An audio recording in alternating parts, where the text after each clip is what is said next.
So for this gas cap removal and replacement, all you pretty much need is a flathead screwdriver, a 4mm Allen key, and you could use scissors or a razor blade, or you could just buy the actual rubber seal that it's supposed to have, or you can cut it out with some metal cutters like I did.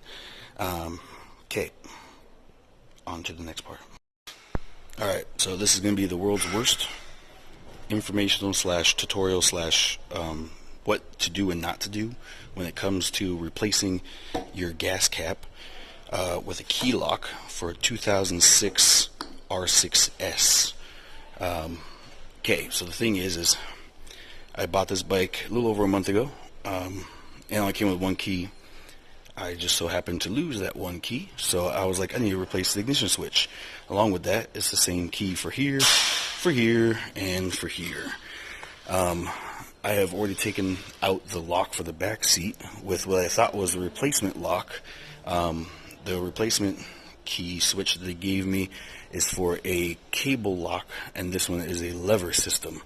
So in here you shall see that there's normally this bar across here, and then it has these two notches in the top that hook into the bottom of the seat here and here, and it just works on like a little lever. So you hit the key, boom, lever pulls back the little notches and it pops off.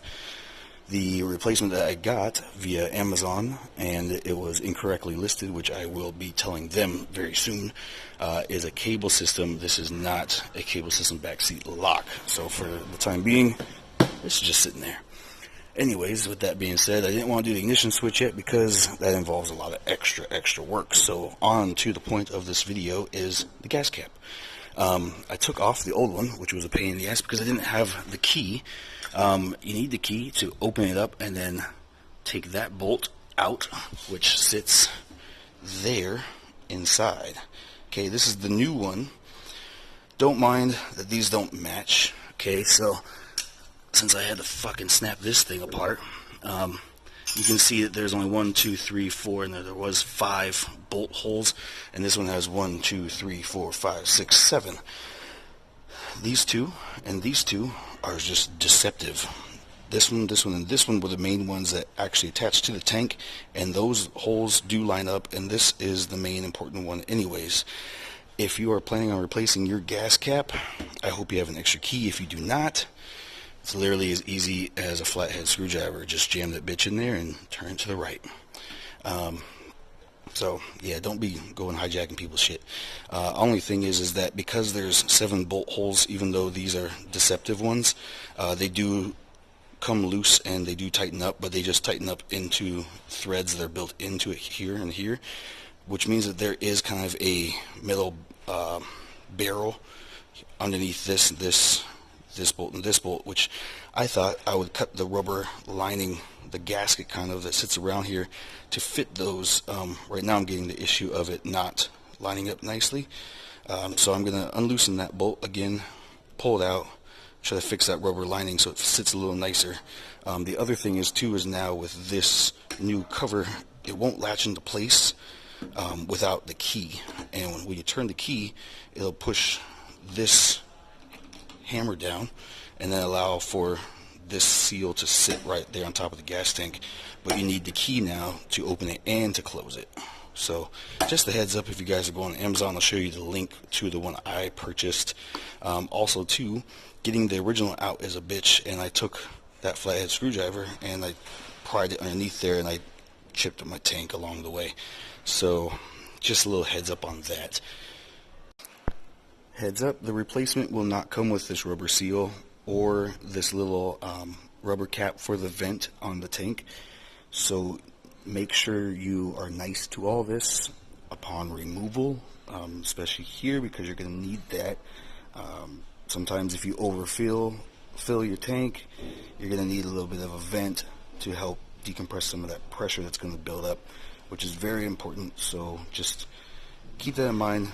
This is just really easy. It's just like a little rubber nipple that has a ring that fits right in there, and then this rubber seal, for the most part, just fits across the back side of this. However, this part along the back actually has a cut in the middle of it, so it fits over the hinge. Yep. Yeah, we're doing it. We're doing it. Oh, one more thing I think you might want. Like a rubber glove or a cloth or something, just to kind of like plug that hole up, because this little bolt is very little. Sorry for my fingers. And it's tiny, and it's highly likely that you could drop it and you have it in your tank, which then causes problems. So that's it. That's all this is. Little tiny short 4mm Allen key bolt. I'm gonna stick that bitch in my pocket. Okay, this should pull right off, so I'm gonna uncover this for a second so that rubber seal doesn't come with, and that's all it is. So like I said, you got those three that line up perfectly. That's the one that lines up with the bolt that we just removed right there, and there you can see right this little orange rubber nipple sits right there, and it's just a small vent. That's all it is. It's really simple as that. Important though. Okay, and this is the rubber seal that I was telling you about. So on the other one, you know, it had less of those kind of like those deterring bolts across the top. It didn't have all of those, so as you can kind of see here, I just took my metal cutters and made space for them, and it should have fit nicely, but upon installation, whatever happened, and I'm having the issue of basically it's kind of popping out to the side, which I don't want, because I don't want air seeping in or out of the gas tank while I'm riding. Alright, so I took a little bit of engine degreaser along the inside because there was some dirt buildup and stuff in there. I mean, it is a 2006, it's now 2020, so you know, 14 years of dirt just kind of made its way in there, causing just that slight little bit was just causing this to be pushed to the side. I did trim a little bit more of the rubber seal around those barrels there, and as you can see, there are no more gaps, which is awesome, and it sits in there perfect. So all we gotta do now is just stick the bolts in here. So the short one goes underneath straight to the tank, and then these three fit perfect. And like I said before, these four are to trick people who want to steal your gas cap or something. Yeah. Last little tip is, I think it would be wise to probably tighten this one till it's snug, and then tighten this one until it's snug, and then go basically back and forth till those two are very tight.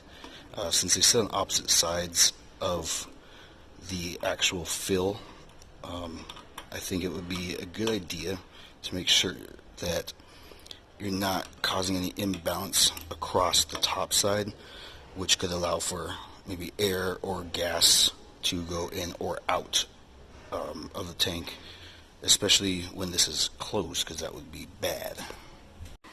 Alright, so all the screws are tight. Boom, looks good, minus all the scratches that I caused, but you know what, I'll touch those up later. Like I said, because look, you cannot get that in unless you knock that hammer inside to close your gas tank now. But maybe a slightly good security feature in a sense. So that means it's also extra tight. It doesn't sit perfectly flush, but it's good. It's a nice replacement. It looks good.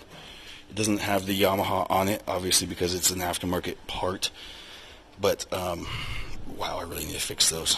Anyways, that is a gas cap installation, and I will probably try my best to document the ignition switch replacement as well.